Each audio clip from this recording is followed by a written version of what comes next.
Hi, I'm John Cox, and today we're going to talk about how to make wasabi-crusted tuna. There's a couple of ways you could go about doing this. In the past, I've seen a few chefs that have used dried wasabi powder and just rolled tuna in the wasabi powder, a little bit of salt, and seared it.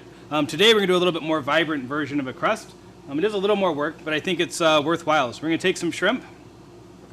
We're going to put it into any kind of commercial blender. 1 egg white. Splash of white soy sauce. You could use a darker soy, but it will change the color of your final product. You could also substitute a little bit of sea salt. We have a nice amount of fresh grated wasabi. I have some different leaves, a little bit of mint, a little bit of basil and shiso, and some spinach just to reinforce that green color. But we're going to add a little bit of kosher salt just to round everything out. Then using the pestle that comes with most of the blenders, you're going to make sure the lid's on securely and turn your blender on about medium-high speed.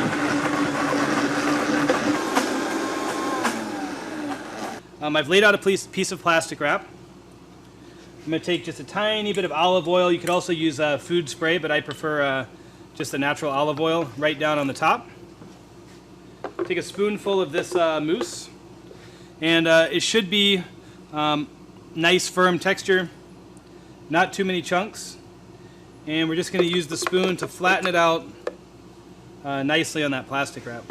I'm going to take my, this is a grilled rare piece of tuna, and put it right down in the middle, and then we're going to use the plastic wrap to bring all of this crust around the tuna.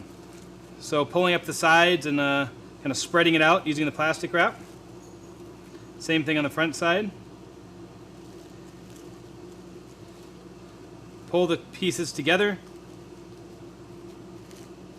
and you're essentially just making a little roulade. So that's it, a nice tight roulade.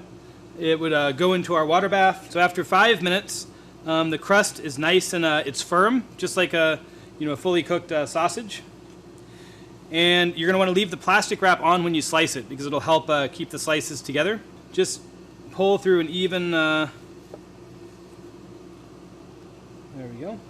So the end's a little bit on the medium well side, but as we get into this roulade, it should be nice and rare.